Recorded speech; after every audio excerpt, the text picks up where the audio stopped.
ኢትዮ ኤርትራ እየገባ ያለው ጦረኛ የክፍለ ዘመኑ ትልቅ ስህተት። የሪያድ አቡዳቢ ነገስታት ያዘመቷቸው የጦር ጀቶች የመንን ምድረ በዳ አድርገዋታል። የየመኑ እልቂት ከጀመረ 10 ዓመታት አልፎታል።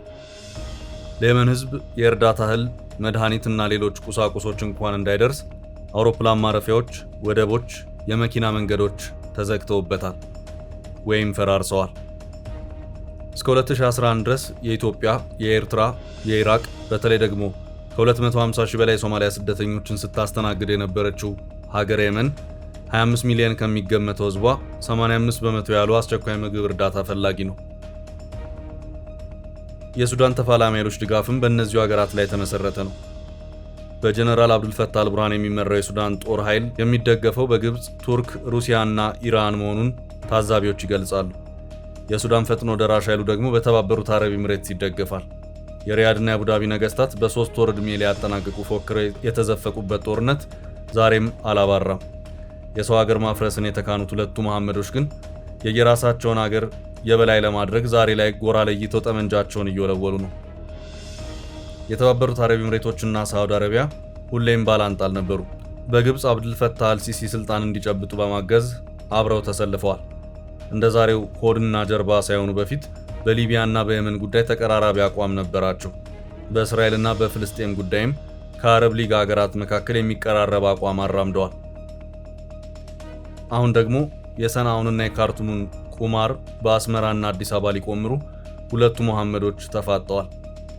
የቱርክ ኤርዶጋን፣ የግብፁ አልሲሲ እንዲሁም የእስራኤሉ ኔታንያሁና ሐሰን ሼክ መሐሙድ የሚሆነውን አፍጥጠው እየተመለከቱ ነው።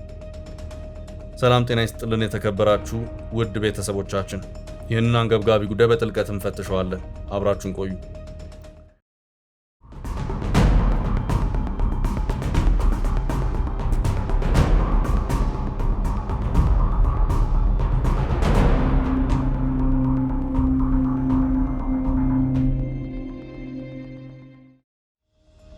አደገኛው ጦረኛ በኢትዮ ኤርትራ መሃል ሊሰለፍ አሰፍስፎ ይገኛል። ለዚህ ደግሞ ጋባዥ ምክንያቱ ሰሞነኛው የኢትዮ ኤርትራ ውጥረትና የባህር ጥያቄው ነው። በእርግጥ የአፍሪካ ቀንድ ከግጭት ተላቆ ያውቅም ቢባልም አሁን ላይ ጦራቸውን ወደ ቀጠናው ለማስገባት አሰፍስፎ የሚገኙ አገር በታኝ ሀገራት ተሳክቶላቸው የሚገቡ ከሆነ ምናልባትም ከመካከለኛው ምስራቅ እልቂት በላይ የክፍለ ዘመኑ መቅሰፍታዊ ጦርነት በአፍሪካ ቀንድ መወለዱ እንደማይቀር በርካታ ተንታኞች በመናገር ላይ ናቸው።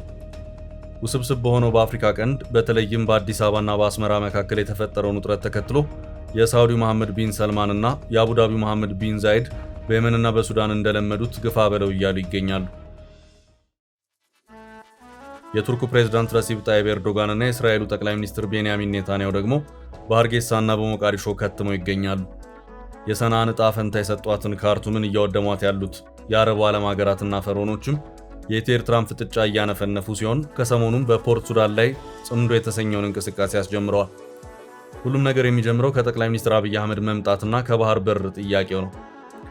ከኢትዮጵያ የባህር በር ጥያቄ ጋር በተያያዘ በኢትዮጵያና በኤርትራ መካከል ያለው ውጥረት ከጊዜ ወደ ጊዜ እየተባባሰ መጥቷል። መቋጫ ካላገኘ የሱዳን የእርስ በርስ ጦርነት ጀርባ ኢትዮጵያም የባህረ ሰላጤው ሀገራትም ስማቸው ሲነሳ ቆይቷል። ተገዳዳሪዎቹን የሱዳን ጦርና ፈጥኖ ደራሽ ኃይል የሚደግፉ አካሎች የእጅ አዙር ጦርነት እያካሄዱ መሆኑን ዘገባዎች ይጠቁማሉ። ኢትዮጵያ ከሶማሊላንድ ጋር የተፈራረመች የመግባቢያ ሰነድ ሌላ በቀጠና ውጥረት የጫረ ክስተት ነው። እስራኤል ለሶማሊላንድ የሀገርነት ዕውቅና መስጠቷ ያስቆጣት ሶማሊያም ተቃውሞ ማስተጋባቷን ቀጥላለች። በዚህ ምክንያት ከኤሚሬቶች ጋር ያላትን ግንኙነት አቋርጣለች። በታላቁ ህዳሴ ግድብ ዙሪያ የሚወዛገቡት ኢትዮጵያና ግብፅ በሶማሊያ እንደዚሁም በሱዳን አማካይነት ፍላጎቶቻቸው ለማስጠበቅ ይሞክራሉ። ቀጠናው ያስተላለፉ ከቀንዱ ሀገራት ፍላጎት በተጨማሪ በውጭ ሀገራት ጣልቃ ገብነትም የሚወሰን ነው። ከኢትዮጵያ የባህር በር ጥያቄ ጀርባ የተባበሩት አረብ ኤሚሬቶች አለች ብለው የሚወነጅሉት የኤርትራው ፕሬዝዳንት ኢሳያስ አፈወርቂ የቅርብ አጋራቸው አድርገው የወሰዱት ሳውዲ አረቢያን ነው። በባህር ጥያቄ ምክንያት ኢትዮጵያና ኤርትራ ወደ ጦርነት ሊገቡ እንደሚችሉ ይገመታል። ነገር ግን በሁለቱ ሀገራት መካከል ጦርነት ቢነሳስ ለሚለው ተንታኞች ሀሳባቸውን ሲገልጹ ከሳውዲ ጋር ሲነጻጸር የተባበሩት አረብ ኤሚሬቶች በኢትዮጵያ ያላቸው ተሳትፎ ከፍተኛ ነው። ከ2.5 ቢሊዮን ዶላር በላይ ኢንቨስትመንት አላቸው። ያንን ለመጠበቅ ሲሉ ከኢትዮጵያ ጎን ሊሆኑ ይችላሉ ይላሉ።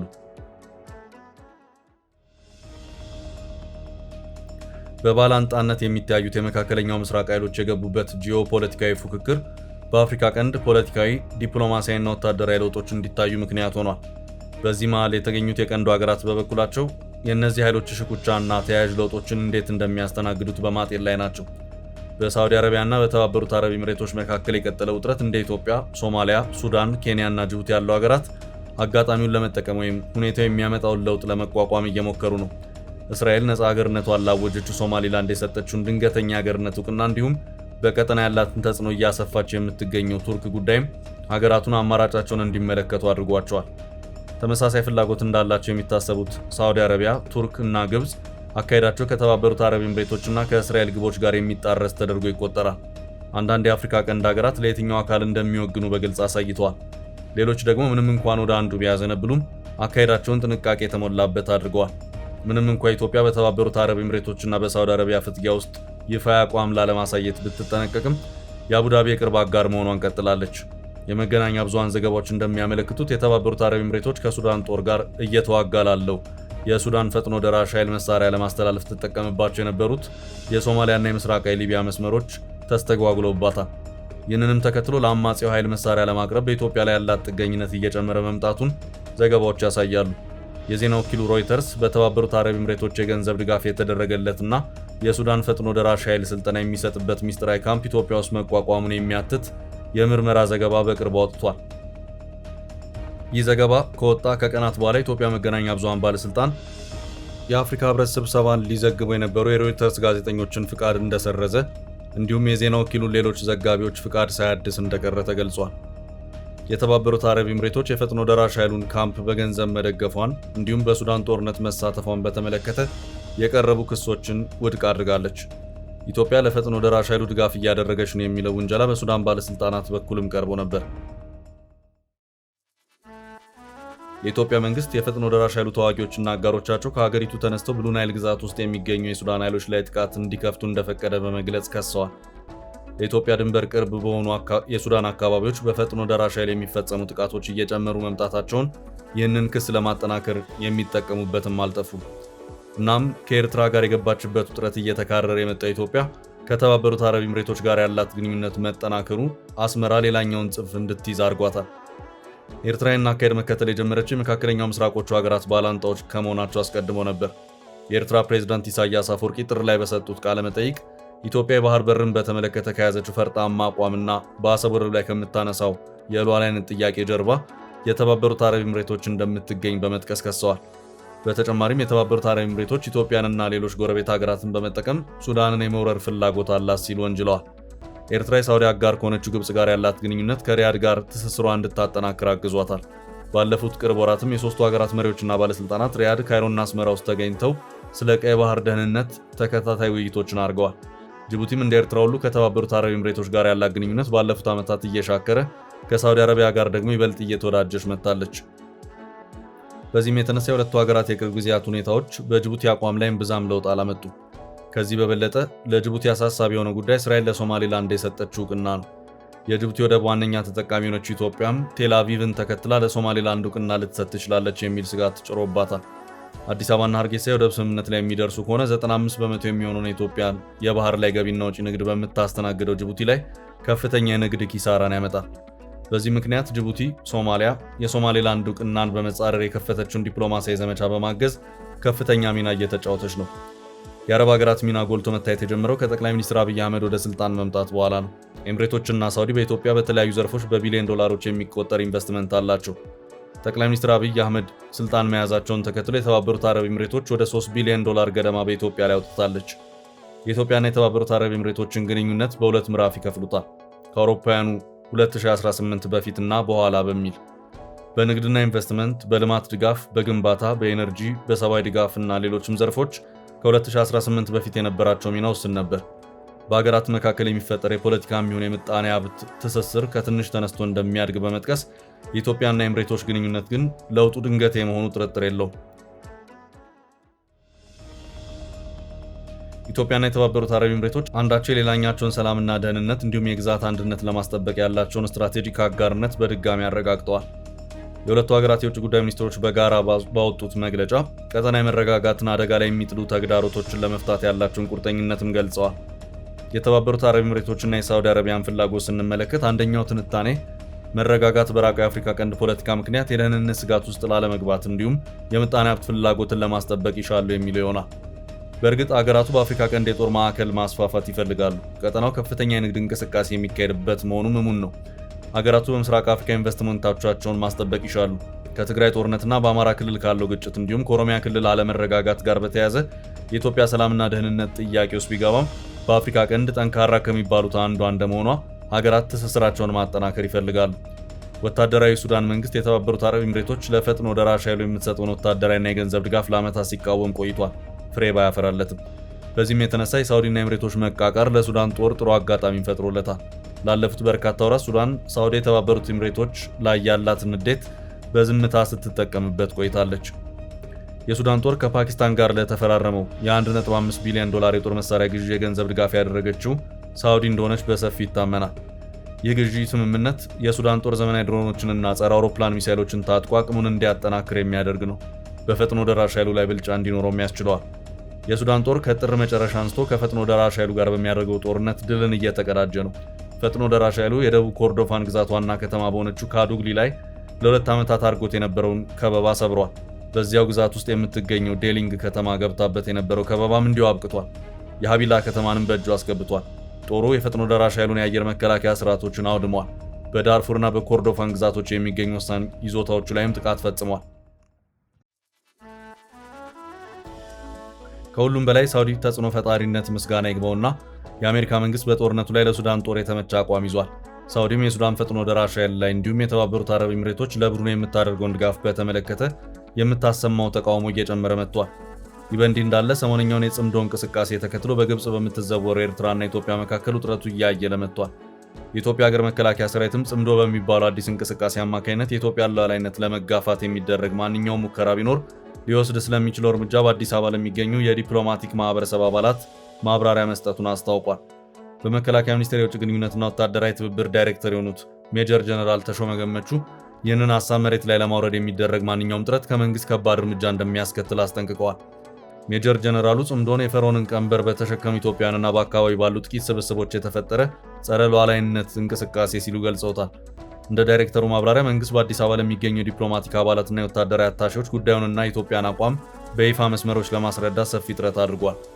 ይህ ማብራሪያ ያስፈለገበት ዋነኛ ምክንያት ወታደራዊ አታሼዎች ለአምባሳደሮቻቸውና ለሀገሮቻቸው መንግስታት ቁልፍ የመረጃ ምንጭ በመሆናቸው መሆኑን አንስተዋል። ማንም አካል ይህንን ሀሳብ ተግባራዊ ለማድረግ ቢሞክር የኢትዮጵያ መንግስት የሚሰጠውን ምላሽ አስቀድመው እንዲረዱት ፈልገን ነው ያሉት ሜጀር ጀነራል ተሾመ ነገ ማንንም ፍቃድ ሳንጠይቅ ትልቅ እርምጃ መውሰድ የሚጠይቅ ሁኔታ ቢፈጠር እንኳን ወዳጆቻችንና አብረውን የሚሰሩ አካላት መነሻውን እንዲረዱት ማድረግ አስፈላጊ ነው ብለዋል። ከዚህ ጋር ተያይዞ የውጭ ጉዳይ ሚኒስቴርም ተመሳሳይ ዲፕሎማሲ ስራዎችን እንደሚሰራ ያላቸውን እምነት ገልጸዋል። ምንም እንኳን የጽምዶ እንቅስቃሴ በአሁኑ ወቅት ለኢትዮጵያ ሰላምና ደህንነት ቀጥተኛ ስጋት ተደርጎ ባይወሰድም ወደ ተግባር ለመቀየር ለሚደረግ ማንኛውም ሙከራ ግን በጥብቅ ማሳሰቢያ ሰጥተዋል። ይህን ሀሳብ መሬት ላይ ለማውረድ የስንዝር ያህል እንቅስቃሴ ቢያደርጉ እንደ ሉዓላዊ ሀገር እና የኢትዮጵያ ሉዓላዊነት የማስጠበቅ አደራ እንደተሰጠው ተቋም በእሳት ውስጥ እንደገባ ሰም እንደሚቀልጡ እናምናለን፣ እርግጠኞችም ነን ሲሉ አስጠንቅቀዋል። ይህ ቃለ ምልልስ የተሰጠው ኢትዮጵያውያን የተቃዋሚ ፖለቲካ ሰዎች ከሱዳንና ከኤርትራ ተሳታፊዎች ጋር በፖርት ሱዳን ስብሰባ ሲያደርጉ የሚያሳይ ተንቀሳቃሽ ምስል በማህበራዊ ሚዲያ ከተሰራጨ ከጥቂት ቀናት በኋላ ነው። ቪዲዮን ያሰራጨው ከኤርትራ መንግስት ጋር ግንኙነት እንዳለ የሚነገርለት ህድሞና ቲቪ የተሰኘ የዩቲዩብ ቻናል ነው። የሱዳን ግጭት በአፍሪካ ቀንድ አዳዲስ የፖለቲካ ትስስሮችን እየፈጠረ ባለበት በአሁኑ ወቅት ፖርት ሱዳን የኢትዮጵያ ፌዴራል መንግስትን ለሚቃወሙ ኃይሎች የፖለቲካና የወታደራዊ እንቅስቃሴ ማዕከል እየሆነች መጥታለች። ይህም ቪዲዮ መሰራጨቱ በኢትዮጵያ መንግስት ላይ ያነጣጠረ አዲስ ጥምረት ሊፈጠር ይችላል የሚል ስጋት በባለስልጣናት ዘንድ አሳድሯል። ከዚህም ባሻገር ሱዳን ኢትዮጵያን በሱዳን ግጭት ውስጥ ተቀናቃኝ ኃይሎችን ትደግፋለች ብላ መክሰሷ በሁለቱ ሀገራት መካከል ያለውን ውጥረት ይበልጥ አባብሶታል። ጽምዶ የሚለው ቃል በህዝባዊ ወያነ ሓርነት ትግራይ ህወሓት አመራሮችና በኤርትራ መንግስት መካከል አለ ስለሚባለው ግንኙነት በሚደረጉ ውይይቶች ላይ ብቅ ያለ ሲሆን እስካሁን ግን ሁለቱም ወገኖች መደበኛ ጥምረት ወይም ፖለቲካዊ ስምምነት መኖሩን በይፋ አላረጋገጡም። በጠቅላይ ሚኒስትር አብይ አህመድና በኤርትራው ፕሬዝዳንት ኢሳያስ አፈወርቂ መካከል እንደ አውሮፓውያን አቆጣጠር በ2018 ተደርጎ የነበረውን የሰላም ስምምነት ተከትሎ ሞቆ የነበረው አዲስ አበባና አስመራ ግንኙነት ከቅርብ ወራት ወዲህ ክፉኛ እያሽቆለቆለ መጥቷል። ጠቅላይ ሚኒስትር አብይ አህመድ በቅርቡ ከኤርትራ ጋር ውጥረት መኖሩን አምረው የችግሩ መነሻ ኢትዮጵያ ለረጅም ጊዜ ስትጠይቀው ከነበረው የባህር በር ጥያቄ ይልቅ በትግራይ ጦርነት ወቅት ከተፈጸሙት ግፍና በደሎች ጋር የተያያዘ አለመግባባት መሆኑን ገልጸዋል። በሌላ በኩል የኤርትራ ባለስልጣናትና ከመንግስት ጋር ግንኙነት ያላቸው ሚዲያዎች የኢትዮጵያን የውስጥ ፖለቲካና የጸጥታ ሁኔታ አጥብቀው እየተቹ ሲሆን ጠቅላይ ሚኒስትሩን ጨምሮ የኢትዮጵያ ባለስልጣናት ደግሞ ኤርትራን በሀገሪቱ የውስጥ ጉዳይ ጣልቃ በመግባትና ፌዴራል መንግስቱን ከሚቃወሙ ታጣቂዎች ጋር ግንኙነት በመፍጠር ይከሷታል። ይህን ሁኔታ ተከትሎ በሰሜን ኢትዮጵያ ኤርትራንና ሌሎች ታጣቂ ኃይሎችን ያሳተፈ አዲስ ግጭት ሊቀሰቀስ እንደሚችል ቀጠናዊና ዓለም አቀፋዊ ታዛቢዎች በተደጋጋሚ እያስጠነቀቁ ይገኛሉ። ይህ በእንዲህ እንዳለ ሌላኛው አፍሪካ ቀንድ ተዋናይ ሆና ብቅ ያለችው አንካራ ነች። በእርግጥ የቱርክና የኢትዮጵያ ግንኙነት በ16ኛው ክፍለ ዘመን የኦቶማን መንግስት ወደ ምስራቅ አፍሪካ ከመምጣቱ ጋር ይያያዛል። ቱርኮች ለዘመናት በቀይ ባህር አካባቢ ነበሩ። ዘመናዊት ኢትዮጵያ ከተመሰረተች በኋላ ቱርክ በአፍሪካ ከሰሃራ በታች የመጀመሪያውን ኤምባሲ በአዲስ አበባ በአውሮፓውያኑ 1926 መክፈቷ የግንኙነታቸውን ጥንካሬ ያሳያል። በሶሻሊዝም መሩ ደርግ የተቀዛቀዘው ግንኙነት በኢህአዴግ ዘመን ዳግመኛ አንሰራርቷል። በቱርክ ገዢው ፓርቲ ኤኬ ስልጣን ከያዘ በኋላ ለሀገሪቱ እድገት ሲባል በሌሎች ሀገራት ኢንቨስት ወደ ማድረግ ተገብቷል። ከእነዚህ ሀገራት አንዷ ደግሞ ኢትዮጵያ ናት። ቱርክ በኢትዮጵያ ያላት ኢንቨስትመንት ወደ $2.5 ቢሊዮን ገደማ ይገመታል። ከ200 በላይ በሚደርሱ የቱርክ ፋብሪካዎች ውስጥ ወደ 20 ሺህ የሚሆኑ ኢትዮጵያውያን ተቀጥረው ይሰራሉ። የሁለቱ ሀገራት ግንኙነት ግን ከንግድና ኢንቨስትመንት ባሻገር ወታደራዊ ትብብርንም ያካትታል። በትግራይ ጦርነት ወቅት ቱርክ የሰው አልባ አውሮፕላኖች ድሮኖችን ለፌዴራል መንግስቱ መስጠቷ የሁለቱን ሀገራት ግንኙነት አጠናክሯል ይላሉ ተንታኞች። መካከለኛው ምስራቅ ላይ አንድ ጊዜ ከኢራን ሌላ ጊዜ በጋዛ፣ በዌስት ባንክ፣ በሊባኖስ፣ በሶሪያ፣ በኢራቅና በየመን ግንባሮች እየተዋጋች የምትገኘው ሀገረ እስራኤልም ከቅርብ ጊዜያት ወዲያ አፍሪካ ቀንድ ላይ ያላት ተጽዕኖ እየበረታ መጥቷል። እናም በዚህ ሁሉ ጥንቅጥ ውስጥ ሀያላን ሀገራት ጦራቸውን የሚያስገቡ ከሆነ መላ የአፍሪካ ቀንድ ሀገራት የየመንና የሱዳንን ጽዋ እንዳይጎነጩ ትልቅ ስጋት ደቅኗል። የተከበራችሁ ውድ ቤተሰቦቻችን ስለተከታተላችሁን ከልብ እናመሰግናለን። ጤና ይስጥልን።